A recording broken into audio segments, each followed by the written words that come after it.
Hello and welcome to Math 275 Differential Equations here at Cañada College. My name is Lapuz and I'm the instructor for the course. In this video, we will go over our Canvas page. This Canvas page will hold the different sections of the Differential Equations course. Different sections meaning different modalities. Some of you are here for the asynchronous online course. Some of you are here meeting face-to-face in person, or some of you are here when you're zooming through the synchronous class, zooming with us through lectures. In any case, all those classes will be put together into this one Canvas page that we're going to review. So this is our Canvas page. This is the opening for our Canvas page. We have information about this course. This only has the face-to-face course, but this will again hold everybody else who's going to be taking differential equations in this semester. We have some quick links, and the best way to get a hold of me is through my email. That's rlapuz2@my.smccd.edu. Further down, we have information about the COVID policies, and we have an assignments list over here. As we keep scrolling down, there might be some more announcements that need to be posted and available for you all. So I will put that here, and down below will be the video that this is this particular video that's being created right now. So several ways to navigate. We have some quick links over here on the home page, or you can look at your left-hand navigation bar. Next in the navigation bar, the announcements. We will see, back to the home page, we will see the two most recent announcements up on top. But if you want to access some further announcements, further back announcements, you can go to this announcements page and click on that. The next view is the modules. So our modules will have information about the actual course itself. We have the course information. The welcome page is actually our home page. We have some information about the text and learning management system that we're using that's going to be embedded in Canvas. And then from here, we're going to see the chapters.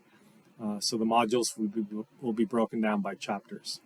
So within each chapter, we'll see the first link to be the link to the book, the textbook that we're using. And then after that, we're going to go section by section. So there is going to be an introductory section page, and then there'll be some links to some lectures that's provided by the publisher, and then some PowerPoint presentation that is going to be based on, again, shared by the publisher, and then your homework assignment. And so the next section will be here, the section introduction, and some videos, a PowerPoint, and the homework assignment, etc. So let's take a quick look at the introduction videos and the introduction page. The introduction page, we'll start off with this with our banner, and then it'll give you an overview of that particular section. And that video overview will be my voice explaining or talking through the PowerPoint presentation that's provided. And so there are other videos that are also involved here, and then you can also access the actual assignment. And if there are some extra information that's related to this particular section, it will be here. And if things come up here throughout the semester, I'll make sure to post that. Okay, and then like I had mentioned, the other things you can look at are the video assignments that's provided, etc. So back to the modules page. After a certain number of chapters, and I believe this goes up to chapter 3, we will see another module that describes the upcoming midterm. So that upcoming midterm will have instructions about taking the test, and then we'll have links to the actual test. You'll also have links inside of the instruction page, and this will be made public a few weeks before the actual due date for the test. All right, our next page or next link is going to be the link to the syllabus, where we have the syllabus and the schedule and a graphic list of topics. Down below, you'll see some information about the proctoring requirements, the grading breakdown, and then after that, they have a course summary and the other things that you can access. There's a calendar on the right, and let's take a quick look at the syllabus and the schedule. So going over the syllabus, I want to reiterate that the best way to get a hold of me is through email, and this syllabus is going to be intended for the different modalities of the same course. Here we discuss the different modalities, and then the next paragraph talks about the different proctoring, or the reason for the proctoring requirements we have for this class. We have the prerequisites and the course description, and the course material we'll be using will be essentially the Canvas page that we're looking at now, and if you want the access to the textbook is given here as well. We have learning outcomes, the academic integrity policy, and some resources offered by Cañada College.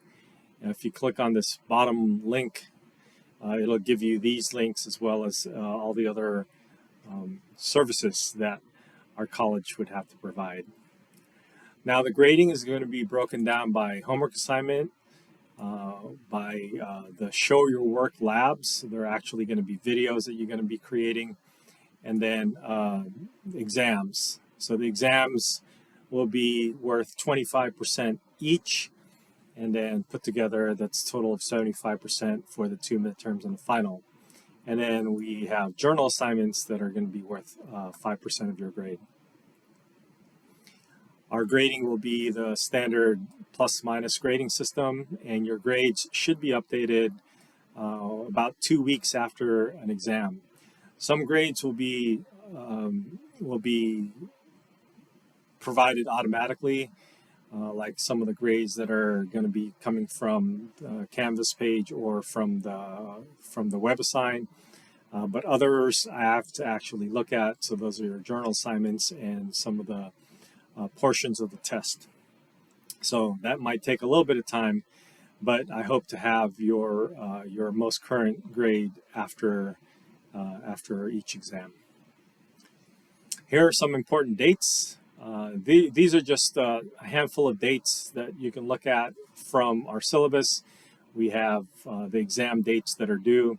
The exams will generally be open about a week before their due dates, and so you'll have a week to complete them. All the other assignments should be open well ahead of time. A few other important dates that are related to our college, like when the class starts, when the last day to drop is, spring break, etc. And then we have a list of topics for the course that we're going over.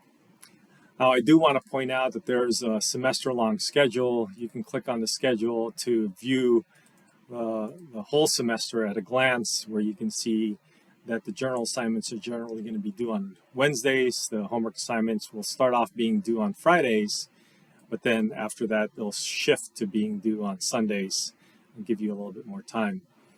We have the exam due dates here. We have the second exam due after the spring break, and the last day to withdraw, and then the final exam, or the final exam, and then the end of the semester. So this would be a good thing to download, print out, and have as just a reference. You can also just take a look at these due dates, put it in your calendar, but make sure that you do them ahead of time. Like trying to do 3 homework assignments within an hour or two's time on January 27th will probably not work. You might not finish it then, so it would actually be good to spread out your assignments, or your times that you're planning to do your assignments, so that you can make sure that they are completed before the actual due date. Okay, the next is going to be a link to the assignments. So we already saw the assignments from the home page. You're going to get links to assignments in the announcements, and then you get links to the assignments in modules. But here is another link to access your assignments. Now you can show your assignments by date, or you can show them by type. and showing by type. You can see the homework assignments, the journal assignments, etc. So in this particular scenario, let's dive into a little bit more information about the journals. There's generally going to be 3 types of journal assignments that you get. One type of journal assignment would be a discussion board journal assignment, where you're going to put in your information and then you're going to comment on your other classmates' posts. And so generally you'll get 1 point for each of the posts or replies that you make, up to 10 points, and then 7 points for your actual post. Now also we should talk a little bit about extra credit, because some of these journal assignments have extra credit opportunities. In this case, by doing this particular extra credit, you're going to get an extra 3 points on your midterm. So it would be good to take advantage of that as well. Now, the other type of journal assignment would be a journal assignment that you would submit just to me, and it will not go on a discussion board. So, for example, journal assignment number 2 is going to be a math autobiography. You would write your information on a document, you would save it as a PDF, and then you would upload it. And in this first assignment or first journal assignment that you submit a document for is going to be your math autobiography. One more type of journal assignment, actually this is the only journal assignment that will have this feature, would be the Proctorio check. It's actually a syllabus check that uses Proctorio. But this is a good way for us to make sure that you can use Proctorio, and it's a way to prepare us to be able to use Proctorio for your actual exams. So this particular syllabus check allows you to take your syllabus, look through it, and have it there while you're doing this quiz or this journal assignment. And then the main idea behind this is to have you get used to using Proctorio. All right, so those are the assignments. The grades, I already mentioned that I will be updating the grades fully a week or so after an exam, so we can see that being updated. Discussions would be just another way to access the discussion boards. Most of them are going to be journal assignment discussion boards anyways. And then we have some information from the district, like the Title IX information, the accessibility information. And then we have some links that's related to the college, Cañada College Library, Cañada Cares program. And we also have some tutors, although it's such a high-level class in our community college. I don't know how many tutors would be able to tutor differential equations. So you might be interested in forming a small group in your own. And some people have actually created some Discord sites so that if anybody does that and approach me with that, I will post that information for the class to see. If you're having problems viewing videos, you can generally go to Panopto Video, and this will automatically log you in, although usually by logging into Canvas, you should automatically be able to log into Panopto Video. But just in case you're unable to view your Panopto Video, you can click on this. And then I think that's basically it. So I wanted to, again, welcome you to our class and hope you have a good experience. And I'll see you online or in person. All right. Good luck.